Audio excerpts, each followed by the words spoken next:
This is my presentation based. This is my presentation based on the game that I had an idea during the game show, which is called Detective Poet. So I'm literally, so I'm basically making it, working through the game show idea I had for the poetic justice.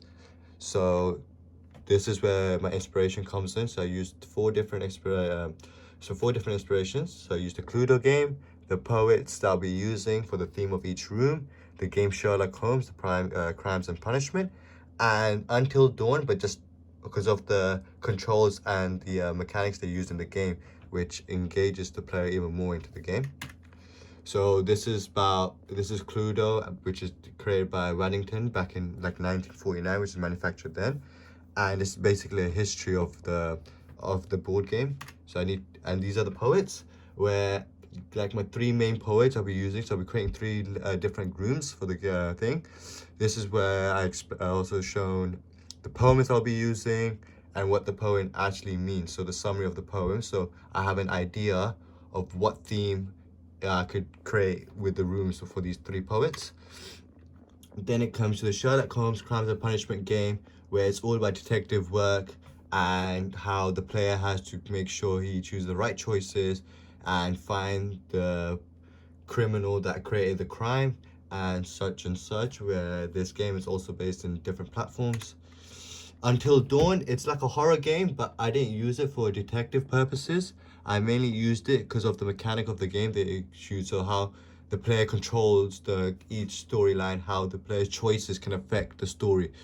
But I'm going to twist it a bit and make it how the player feels like he's a detective. When he solves the puzzle, I want the controller to vibrate when it's really tense into it, really when he's close to the level, or when he has to test his patience and everything into the level, because there's going to be a lot of interactions in the game.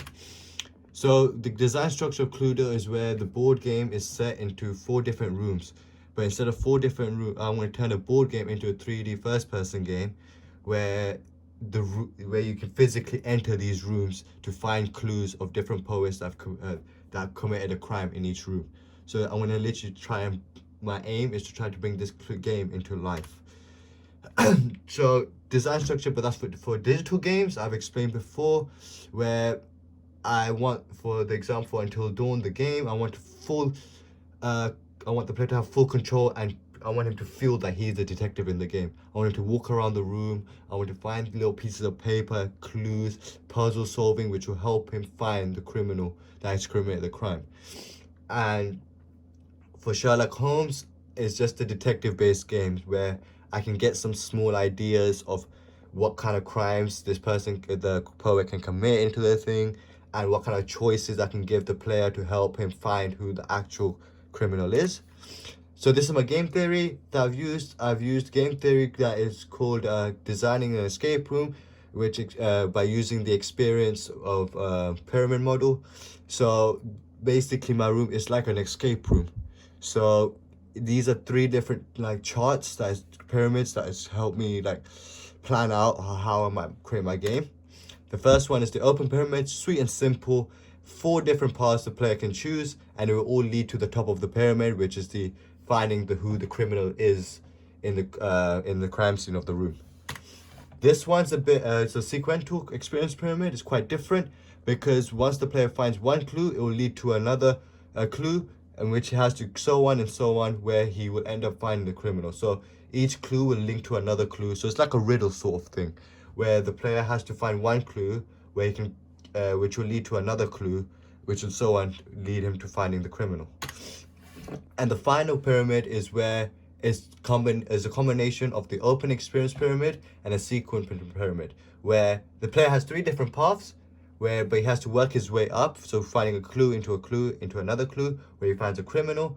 But any path that he chooses will always end up linking up to finding the criminal. So I'm going to try enforce this into my game and try finding ways where I can implement it nicely into the game. So technical iteration is where the technical side of the game that I had. So my original idea was where the player will stand still in the game and he doesn't move around. So he will be literally clicking on clues that he finds, and such. There'll be no puzzles, it'll be sweet and simple. But then I realized that this game won't have a meaning to it. There's no skill in the game.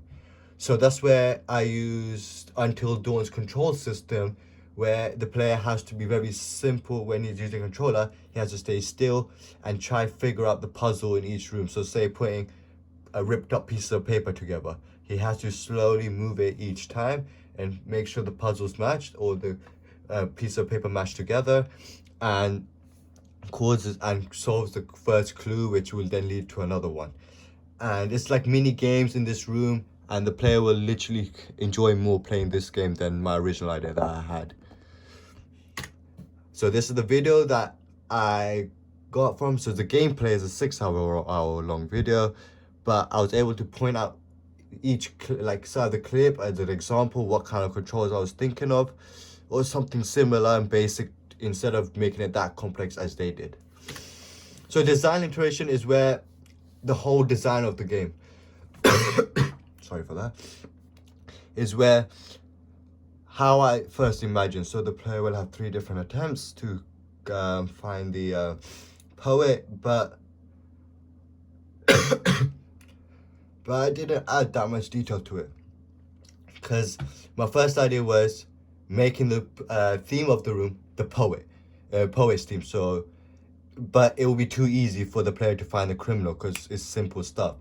Whereas now I made the room theme of the poem that I'll be using for the game. So it makes it a bit harder. So they don't know what poem they won't know the poem is. Once they find what the poem is, they have to use their knowledge to find out which poet has wrote it. And the poet, if they find out which poet has wrote the poem, that means that's the poet that committed the crime. So it's just helping students get them knowledge going about poetry and literature in the game. So this was my sketch idea I had in the beginning of how the game would look out as a plan. So as you can see in the first part is where the player is literally facing the room. There's clues there, tools that you pick up and stuff like that. One piece of scrap paper will literally be one of the poems that he has to find out and stuff. And then where the player has to guess the poet. So the B-roll clues where I have, so you play as a detective who's hired to investigate a hotel of each room where it's been a crime is committed. But in each room, the crime that is committed is by a different poet. The player has to solve puzzles and stuff like that that's related to English literature. This whole game is an educational game, so students can get educated but also test their knowledge on poetry and literature. So this is my schedule that I'll be working on. So in the first week, I'm going to sketch out different rooms for the hotel. So the 3 poets that I've started from the beginning, I need to look into that, make it a theme of that room so it's well planned out. Then the second week, I'm going to plan out the puzzles that I'm going to be using, the clues that I'll be using in different games and in different rooms, and how they're all linked together. The third week is planning the mechanics, the scripts that I'll be using in my game, because I'm going to literally write down each script, and I know which each script will represent. It will make my, when it comes to all together, I won't be making it up on the spot and struggle. I can work on it as I go on. So the fourth week is where I'm going to actually create the game. But I'm going to create on AGS Adventure as a prototype. So I'm going to create 1 or 2 rooms as a prototype and work on the basic scripts on that and see where I can take it from there. The 5th week is where I want to carry on with the AGS prototype, but I want to test out things, write down things that I can develop on the game when I work on the actual game itself.